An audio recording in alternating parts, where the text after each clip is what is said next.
Technical story में आप सभी का स्वागत है। आज छुपे हैं। उन्हीं में से एक है अग्रसेन की बावली।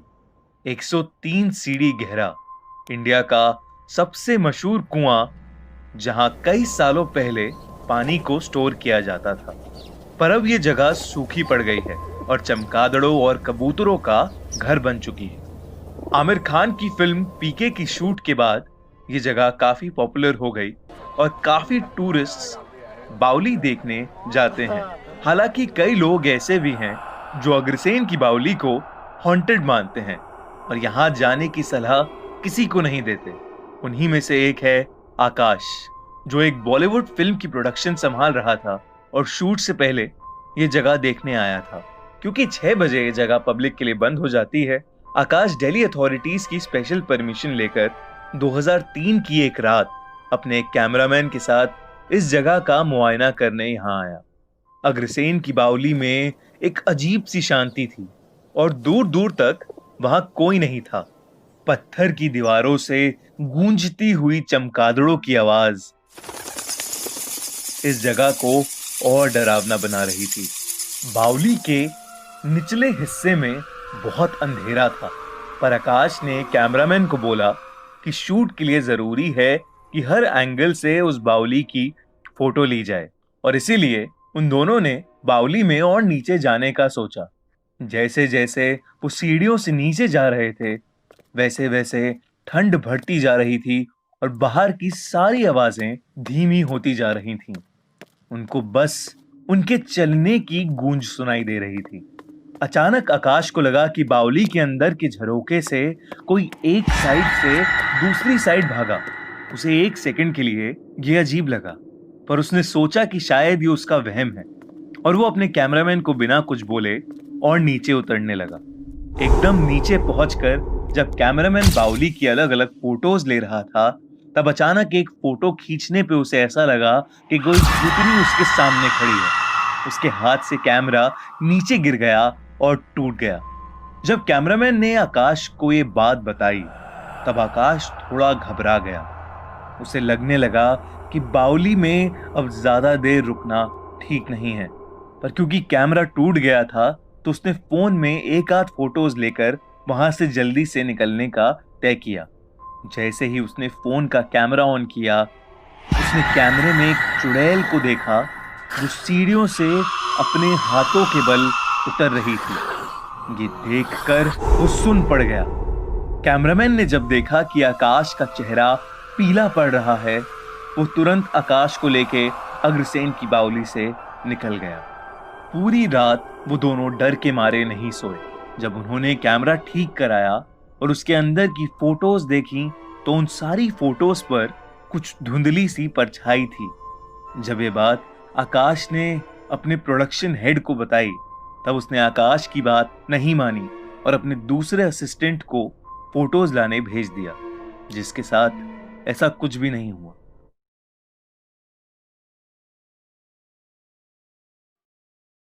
ये कहानी दिल्ली कैंट के अर्जुन विहार में बसे एक बड़े से फार्म हाउस की है।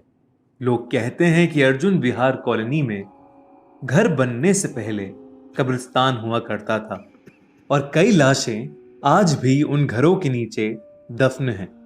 इन सभी बातों से अनजान विनोद और उसकी फैमिली, जिनका अभी अभी दिल्ली ट्रांसफर हुआ था, वहां रहने आए। विनोद का बेटा आशीष बहुत खुश था कि फाइनली नए घर में उसका अपना एक कमरा होगा। उसके कमरे की खिड़की के बाहर फूलों से सजा घर का गार्डन दिखता था। वो अपने नए घर को लेकर काफी एक्साइटेड था, पर उसे क्या पता था कि वही कमरा आने वाले महीनों में उसकी जिंदगी का सबसे भयानक एक्सपीरियंस बन जाएगा। शुरू के कुछ दिन काफी आराम से बीते, पर एक रात आशीष को सोते हुए ऐसा लगा कि कोई उसे नोच रहा है। उसने उठकर देखा तो उसकी पीठ पर खरोचों के निशान थे। उसे लगा कि बाहर गार्डन के कीड़ों ने उसे काटा होगा, और यही चेक करने के लिए उसने आसपास नजर घुमाई, पर वहां कोई कीड़ा नहीं था।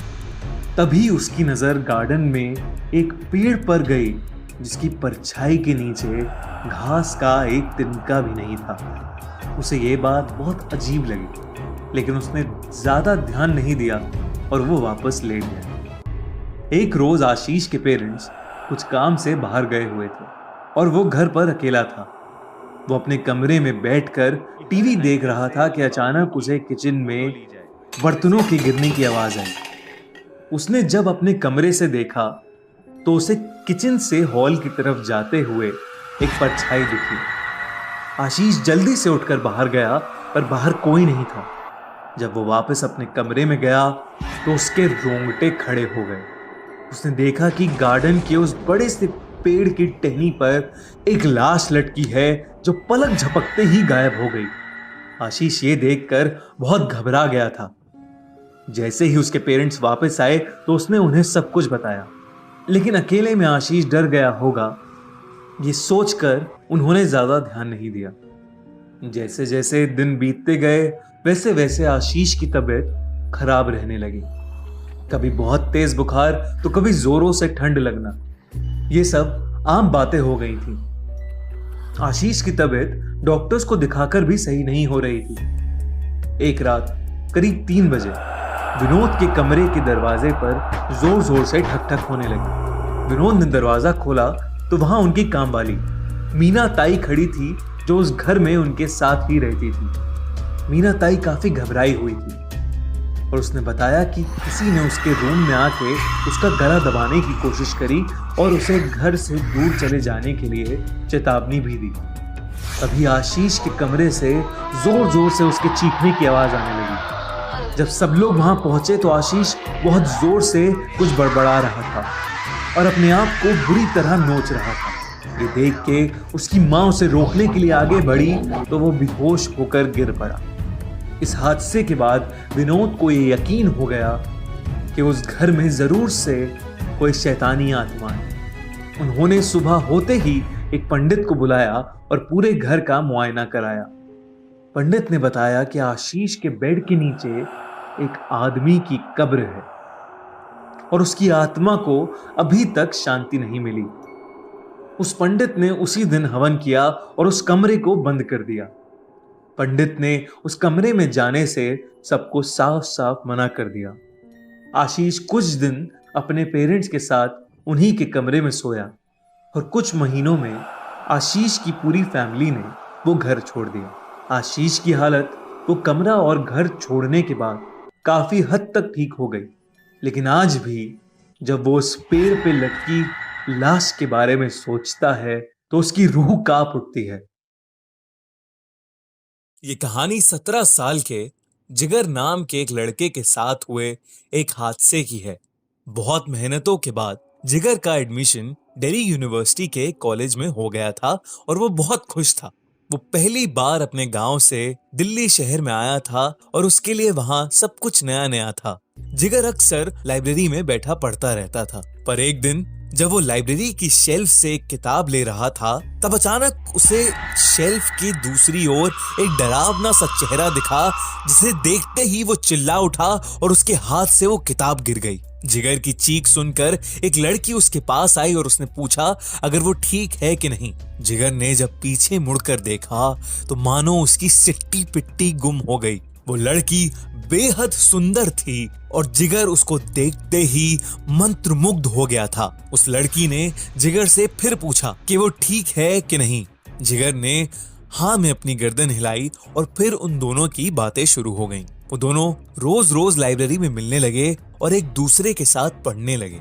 जिगर को वो लड़की काफी पसंद आने लगी, पर एक दिन अचानक वो लड़की गायब हो गई। कुछ दिन तक जब वो लड़की लाइब्रेरी में नहीं आई तब जिगर ने पूरा कॉलेज छान मारा, पर वो कहीं नहीं थी। इनफैक्ट उस नाम की कोई लड़की उस कॉलेज में पढ़ती ही नहीं थी। ये मालूम होने पर वो सीधा लाइब्रेरियन के पास गया और उसने उससे पूछा कि वो जो लड़की उसके साथ रोज पढ़ती थी उसका क्या नाम है और वो कहाँ मिलेगी। तब उस लाइब्रेरियन ने उसे बताया कि उसने कभी भी जिगर को किसी लड़की के साथ बैठे नहीं देखा।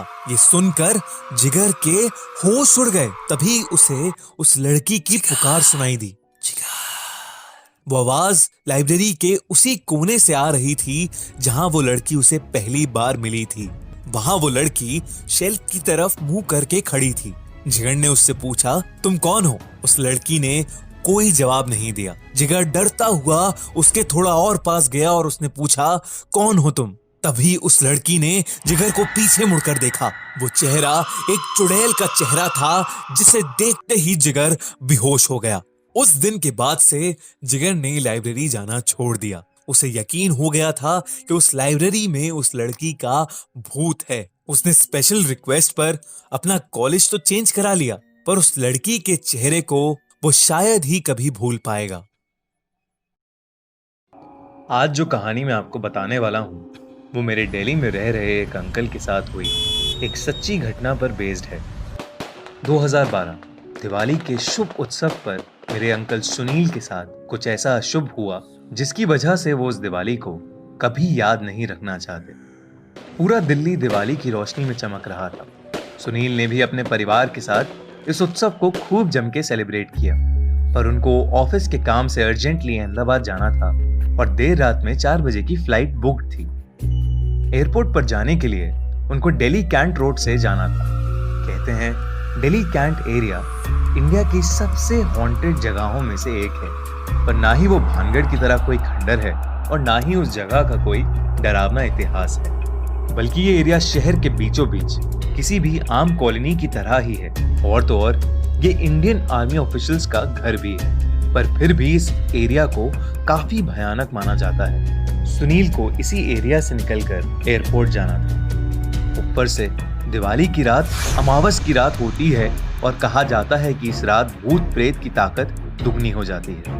पर सुनील का इस रास्ते पर काफी आना जाना था और उन्होंने कभी ऐसा कुछ महसूस नहीं किया जिससे उन्हें डर लगे। रात के 2 बज रहे थे जब सुनील अपनी वाइफ को लेकर टैक्सी में एयरपोर्ट की ओर निकले। दिल्ली कैंट रोड के आते ही कुछ ही देर में सुनील को रोड के कोने पर खड़ी सफेद साड़ी में एक औरत दिखी जो अपने हाथ के इशारे से लिफ्ट मांग रही थी। सुनील ने सोचा कि इतनी देर रात ये औरत इस सुनसान रास्ते पर क्यों खड़ी है और उन्होंने ड्राइवर को गाड़ी रोकने के लिए बोला।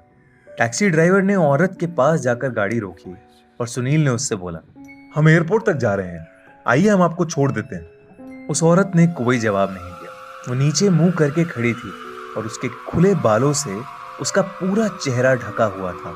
सुनील ने फिर बोला, घबराइए मत, हम आपको आगे तक छोड़ देंगे। उस औरत ने फिर से कोई जवाब नहीं दिया। तभी साथ बैठी सुनील की वाइफ को एक अजीब सी घबराहट शुरू हो गई और उनको चक्कर आने लगे। वो हांफते हांफते बोली, सुनील, सुनील, चलो यहाँ से, प्लीज चलो यहाँ से। सुनील ने बगल में देखा तो उनकी वाइफ का चेहरा सफेद पड़ गया था। उन्हें अब लगा कि जरूर कुछ गड़बड़ है और उन्होंने ड्राइवर को गाड़ी स्टार्ट करने के लिए बोला, और वो ड्राइवर उस औरत की तरफ देख रहा था और उसे किसी चीज का कोई होश नहीं था। तभी उस औरत ने अपना मुंह उठा के सुनील को देखा। सुनील ने उस औरत का भयानक चेहरा देखते ही ड्राइवर को जोर से हिलाया और चीखा, ड्राइवर गाड़ी भगा। ड्राइवर होश में आया और उसने तेजी से गाड़ी को आगे भगाया। खिड़की के बाहर वही औरत गाड़ी के साथ हवा में भाग रही थी। सुनील ये देख के बहुत ही ज्यादा डर गए थे और बुरी तरह पसीने पसीने हो गए थे। सुनील की गाड़ी की स्पीड 100 किलोमीटर पर आवर से ऊपर होगी, लेकिन वो उनका पीछा ही नहीं छोड़ रही थी। दिल्ली कैंट से बाहर निकलते ही उनकी गाड़ी का एक्सीडेंट हो गया। सुनील की आंख अगले दिन हॉस्पिटल में खुली। उनको मालूम हुआ कि उनकी वाइफ कोमा में चली गई है और उस ड्राइवर की एक्सीडेंट होते ही मौत हो गई थी। करीब 4 महीने बाद उनकी वाइफ कोमा से बाहर निकली और अब दोनों ने वापस अपनी नॉर्मल जिंदगी जीना शुरू करा है। मगर उस दिन से लेकर आज तक सुनील दिवाली नहीं मनाते और उस दिल्ली कैंट वाले रास्ते के आसपास भी नहीं भटकते। ये कहानी ऋतु नाम की एक लड़की की है जो कि एक रिपोर्टर थी। हर दिन अलग अलग जगह जाकर अपने न्यूज़पेपर के लिए खबर लेकर आना उसका काम था। वो हर वक्त अपना फोन अपने साथ रखती थी और जहां भी उसे लगता था कि कोई घटना एक न्यूज़ बन सकती है तो वो तुरंत उसकी एक फोटो खींच लेती या उसका एक वीडियो बना लेती। एक दिन ऋतु देर रात को अपने घर जा रही थी। उसने अपने फोन का फ्लैशलाइट जला रखा था। उस रात के सन्नाटे में बहुत जोरों से हवा चल रही थी। ऐसा लग रहा था कि जैसे कोई तूफान आने वाला है। अचानक ऋतु को लगा कि पीछे से किसी ने उसे आवाज लगाई, ऋतु, ऋतु, ऋतु। ऋतु पीछे मुड़ी और उसे एक भयानक सी काली परछाई दिखाई दी जो कि वहां चुपचाप खड़ी थी। ऋतु से डर के मारे उसका फोन छूट गया। जब उसने अपना फोन उठाया और फ्लैशलाइट फिर से जलाई, तब उसे वहां कोई नहीं दिखा। उसे लगा कि यह सब उसका एक वहम होगा। वो वापस घर की ओर चलने लगी, मगर फिर किसी ने उसका नाम पुकारा। इस बार उसने सोचा कि वो अपने फोन कैमरा से सब कुछ रिकॉर्ड करेगी। उसने अपना फोन का सेल्फी कैमरा ऑन किया और ये देखने की कोशिश की कि उसे कौन बुला रहा है, लेकिन उसके कैमरे में उसे कुछ नहीं दिखा।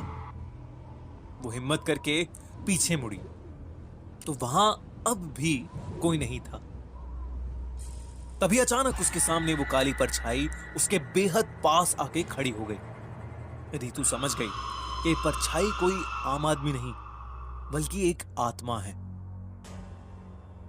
वो आत्मा अपने हाथ से एक तरफ इशारा कर रही थी, जैसे वो ऋतु को कहीं पर जाने के लिए कह रही हो। ऋतु ने डर के मारे उसी तरफ चलना शुरू किया जिस तरफ वो आत्मा इशारा कर रही थी। वो आत्मा ऋतु को एक पुराने खंडर में लेकर चली गई और वहां से गायब हो गई। वहां ऋतु ने कुछ लोगों को देखा। ऋतु अब भी कैमरे में सब कुछ रिकॉर्ड कर रही थी। उसने उनकी शक्ल अपने कैमरे में रिकॉर्ड कर ली। उसने देखा कि वो लोग वहां पर फावड़े से कुछ काम कर रहे थे, जैसे वो लोग कुछ दफना रहे हों। वो समझ गई कि वहां कुछ तो गलत हो रहा है। ऋतु ने इतना रिकॉर्ड किया और वो डर के मारे वहां से भाग गई। अगले दिन उसने वो रिकॉर्डिंग अपने न्यूज़पेपर वालों को दिखाई। वो लोग पुलिस के साथ एक टीम बनाकर उस जगह पर गए जहां पर ऋतु ने सब कुछ होते हुए देखा था। वहां जाने पर जब उसकी टीम ने खुदाई करी तो उन्हें एक लड़की की लाश मिली। लाश की हालत देखकर ऐसा लग रहा था कि जैसे वो सिर्फ 2 दिन पुरानी हो।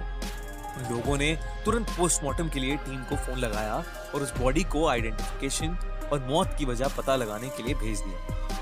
आइडेंटिफिकेशन में ये पता लगा कि वो शहर के सबसे अमीर आदमी की इकलौती बेटी थी। उसकी शादी 2 साल पहले एक आदमी से हुई। पुलिस की छानबीन पर यह पता लग गया कि उस अमीर आदमी ने सारी प्रॉपर्टी अपनी बेटी के नाम कर रखी थी और इसीलिए उसके पति ने अपनी बीवी और उसके बाप को मारने का प्लान बनाया था ताकि वो सारी प्रॉपर्टी का मालिक बन सके। पुलिस ने उस आदमी को अरेस्ट कर लिया। इस तरह से उस लड़की के पति को सजा मिली। ऋतु को उसके बहादुरी भरे काम के लिए सबने शाबाशी दी और ऋतु ने तभी उस काली आत्मा को देखा जो उसे देखकर मुस्कुरा रही थी। ऋतु को लगा कि शायद यह आत्मा उसी लड़की की है जो मारी गई थी। उस दिन के बाद से ऋतु को वो आत्मा कभी नहीं दिखी। चैनल को सब्सक्राइब करना ना भूलें और बेल आइकन जरूर दबा दीजिए।